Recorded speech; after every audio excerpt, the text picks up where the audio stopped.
Not long ago, you might have called it magic. Today, it's called CGI, computer-generated imagery. It's protected by magic. It's protected by magic. This electronic world of make-believe, where real animals talk and statues come alive, is revolutionizing Hollywood special effects. Super-fast graphics computers, new creative software, and high-resolution pictures are rapidly taking us to the point where audiences can't tell if it's real or CGI. Ow! Thank you. Today, we'll enter the mind of an effects wizard who helped start it all, Robert Abel. We'll see how he contributed to the development of an entire new art form built from bits and bytes of computer technology. And we'll explore the cutting edge of animation with computer artists who are advancing the possibilities of CGI. Come on, move it! Coming up, special effects from microprocessor to the big screen on Movie Magic.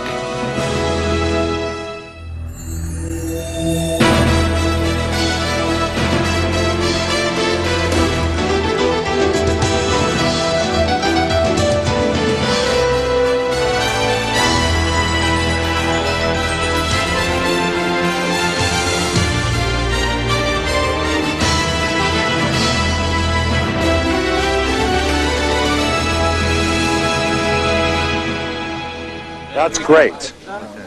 This will be the tie-in. Right. I feel like he's too far away from us. In the Disney movie Hocus Pocus, witches turn a boy into a cat.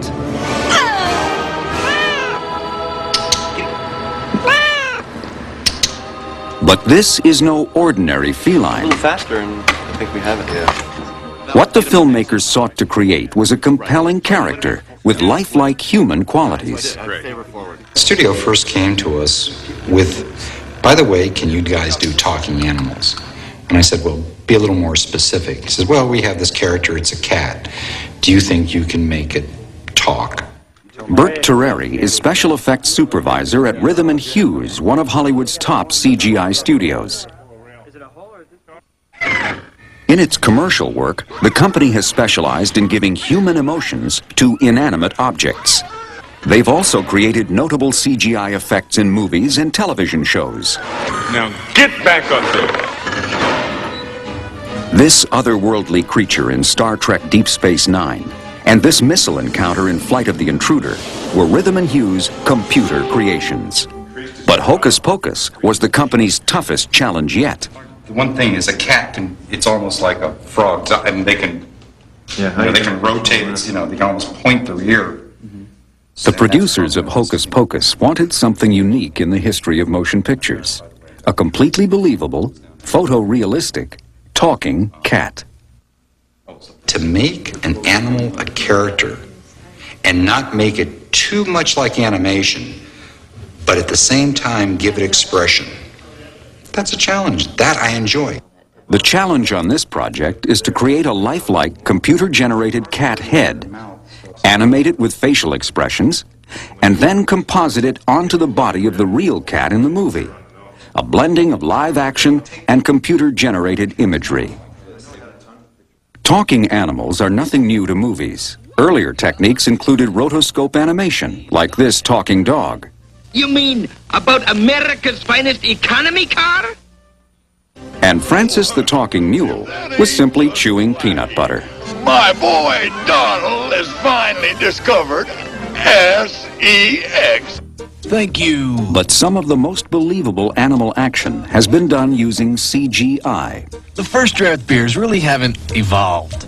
Some of it's real, some of it's not. We've replaced some of the whole heads of the chimpanzees. Excuse me, I'll have what he's having. It was actually the chimpanzees who finally talked Disney into hiring Rhythm and Hues for Hocus Pocus. Or we can do a really active, here they come, and we can get the cat to rear up on his back legs and swing his arms. Or we can use the still cat and... Here on the Disney soundstage, Terreri works with animation supervisor Chris Bailey to ensure that the live-action photography will work with the computer-generated cat's head. Can you make him not do the paw? We don't want the paw. No, I don't. I said I don't want that. I'm here to make sure I essentially just get what I need for a dialogue shot, to make sure the shot's long enough. I try to get the cat looking in the general direction I want my cat to talk in. And so I'll take a stopwatch, and when the cat, as soon as I see a good starting point, I'll click the stopwatch and I'll read the line of dialogue to myself. And as soon as the cat breaks away, I'll click and see if I have it. Right like that could happen. Here they come, like that. Great. So we get here they come and then accent on come. Good. I like it. Or on, we could do the whole thing on the way up too. Right. Whatever Excellent. Peter's happy with. Excellent. Okay. Okay. Meanwhile, back at Rhythm and Hues, modeling manager Keith Hunter works with a sculpted clay cat head, modeled from photos of the live cats. He traces it into the computer using a special platform which surrounds the model in a magnetic field. What we do is we take our sculpture, put it on the stand, and put our wand wherever we want to put a point in the computer. The process, called digital encoding, takes thousands of points from the model and plots them on a sort of three-dimensional grid in the computer, assigning each a unique number. The computer keeps track of where each point is in relation to the others. And so what happens in the end is that we get a sculpture in the computer that looks like this real sculpture that's based on all the coordinates that we entered with this stylus within this magnetic field. The end result of Keith's work is a three-dimensional wireframe model of the cat head. This image is stored in the computer, where animators like Colin Brady can now begin to manipulate it. It starts off as an actual sculpture, and then it's scanned into the computer, digitized. So this is taken from a real sculpture and connected, cleaned up a little bit. This is made up of 30,000 polygons, little squares and triangles. And with this, I can zoom into any part, if any changes need to be made or anything like that. And as you can see, the resolution is pretty high. This is just the corner of the eye.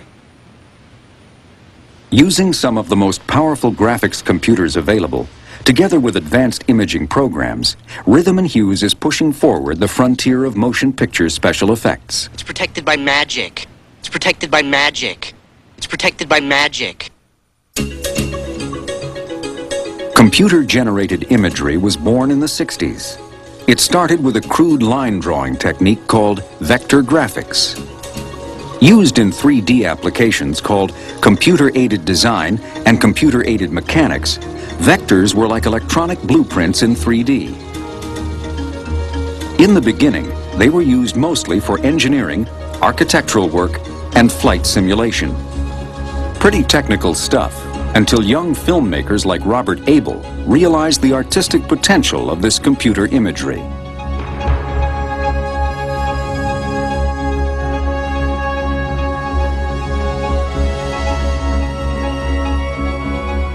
One of the first uses of vector graphics in film was when Disney asked Abel and Associates to create the title sequence for The Black Hole. I said, listen, I've got this vector flight simulator from Evans and Sutherland, and basically it allows me to move and the object to move in 3 dimensions. So the best I could do would be the point of view of the computer of a rocket ship that was being pulled into a black hole. And all of a sudden, I said, wow, there's a whole world there. In the 1970s, a new imaging system called raster graphics was developed. Where vectors are simple line drawings, raster allowed for full color, texture, shading, and lighting effects. The only drawback was that each frame took millions of computer calculations. In its early development, raster graphics required massive mainframe computers and weeks of painstaking work.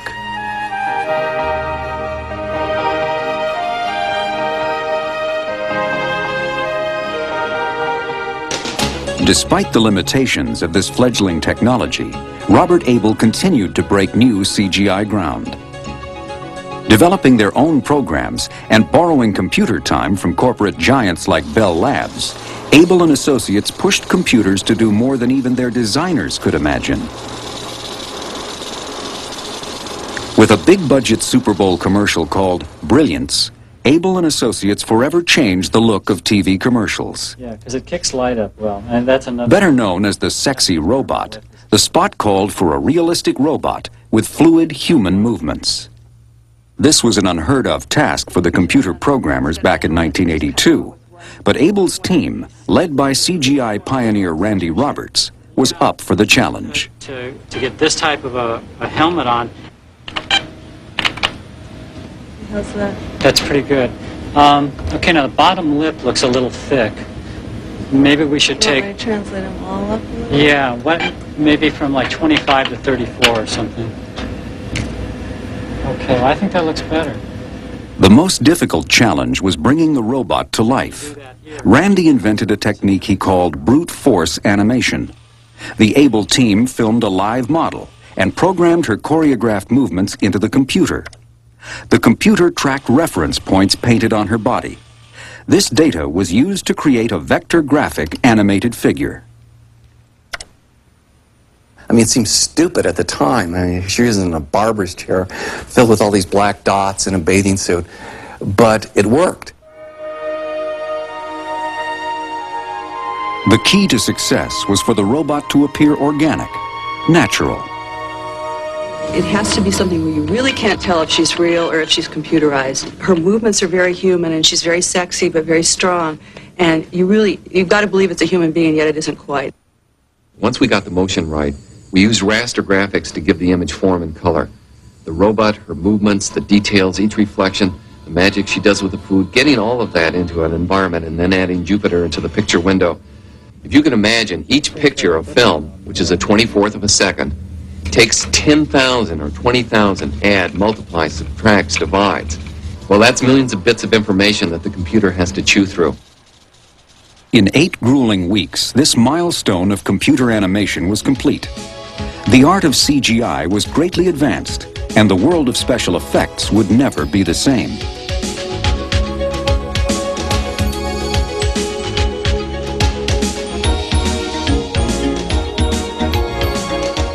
After Sexy Robot, Able and Associates went on to create some of the most stunning commercials ever seen.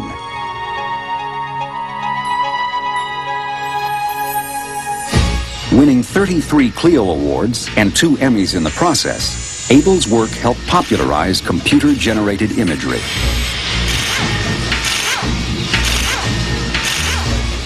In the 70s and early 80s, his company became a home to many of today's leading effects artists.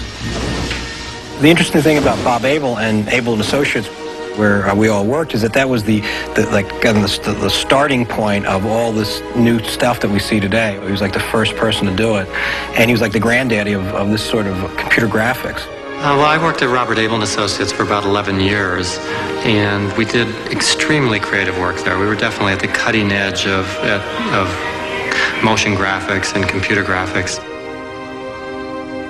In 1987, John Hughes and 5 other Able alumni formed Rhythm and Hughes, where they've continued to push the technology toward new creative horizons.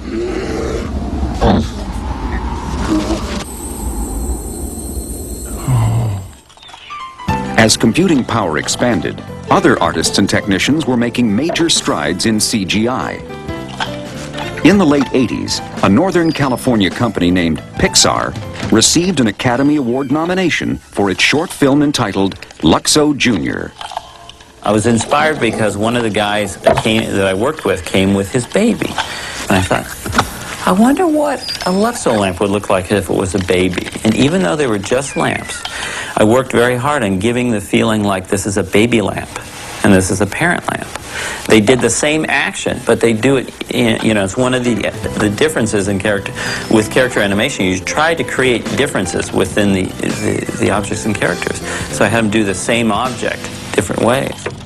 Founded in 1979 by George Lucas, Pixar hired Disney alumni and became one of the first companies to apply traditional animation criteria to CGI. My background in character animation taught me one thing, and that is that the definition of character animation is not moving an object from point A to point B. The definition is to give life to. That's the essence of animation to me. Giving life to computer animation was an experimental, labor-intensive process. Pixar followed Luxo Jr. with Red's Dream, the story of a unicycle and a clown. But it was Tin Toy, produced in 1988, that became the first computer animation to win an Oscar for Best Animated Short Film. Well, we wanted a more challenging character. In some sense, the character was first, but in another sense, we had a whole new round of software that we had just developed. We wanted to do film to test out whether the software was any good, essentially. So we've tried to do these research vehicle kind of films based on our tools, and then grow our tools for, to try to make better and better films. What's happening is computer animation is not standing alone anymore. It's becoming invisible in the world of filmmaking. And I think that's the real exciting thing, is that it's being able to create things that you've never seen before, and it looks so real and it blends in. Quiet, please, guys. Hold the word, please. Today, Bert Terreri and the Rhythm and Hues CGI team are working with associate producer Jay Height and animation supervisor Chris Bailey to design a realistic, computer-generated cat head for the comedy fright film Hocus Pocus. And in a Hollywood first, they're blending that CGI head onto the body of a real cat in a way that will allow the cat to talk and act in a totally believable fashion. Felix, don't you think his head needs a little bit more room? Once the cat's close-ups have been chosen on the soundstage, excellent. Okay. The film footage of the real cat is scanned into computers, where the task of animating begins. Camera 2 for the dialogue. It's handled exactly like traditional animation. You have a voice tape, and you listen to it over and over again, and we animate the head. And when we get that moving with the right rhythm to the dialogue, then we go in and we start animating the eyes, and animating the ears, and animating the mouth for expression. Come on, move it! So this is the first thing we're starting with, which is the actual shot from the movie. And there's the cat doing a little pose. And there's a line of dialogue that we also have on the computer that I can listen to as he's moving on my headphones. Protected by magic. And Protected by magic. so this is basically what we start with. And I'll just turn on computer model of the head. So that little green object here, this is the three-dimensional computer model that we put over top. And this is what we're animating in this motion editor program that we have here. And you can see him saying his line. And his head is just moving pretty close to where the real cat's head is. But we're going to take out the cat's real head and put our computer head on top. So in this way I can see it, the way it's going to look in the real scene.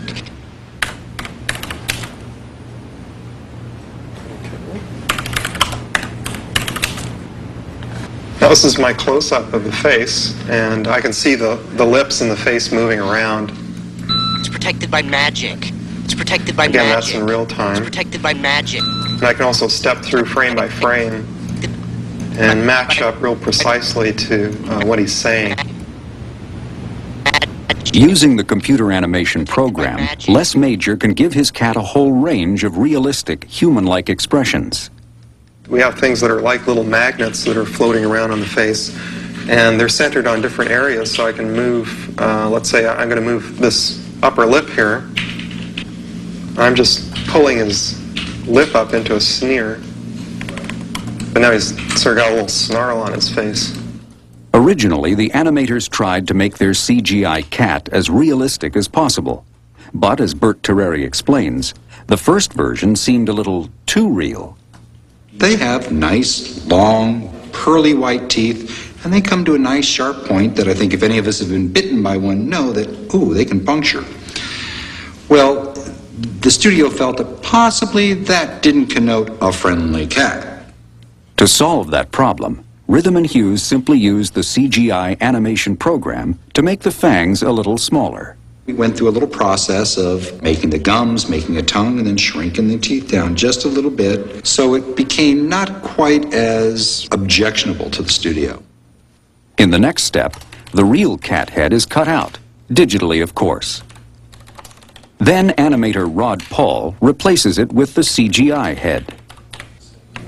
One of the hard parts in this scene is blending in the fur, the computer graphic fur to the real fur. That part of the process The texture mapping is handled by Colin Brady. Texture onto that. In a sense, we peel off the cat's fur and map it on to the model. Then the head is there. Now that's without the eyes.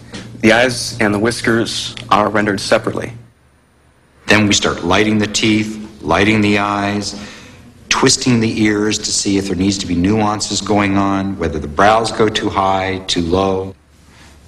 From there, we go to high resolution, show it to the studio, and they say yes or no. That's the process. Roll, please. Sweet. Kitty good, Kitty. It might take several weeks to get a shot looking right, but in the final product, moviegoers will have a tough time telling where the computer cat ends and the real one begins. Protected by magic. It's protected by magic. As computers get faster and costs come down, scenes like these that would have taken weeks in the early 80s are now being done in days. Soon the time frame will be condensed to mere hours. Most dangerous spells. She must not get it. From pioneers like Robert Abel to these young computer animators conjuring up tomorrow's images today, who knows what's next in the CGI universe? I don't know where the next breakthrough is going to happen, but so far, you can't say it can't be done. CGI is taking the world of motion pictures and special effects into a new frontier, bounded only by the imagination of these CGI wizards who continue to amaze us with their own astonishing brand of movie magic.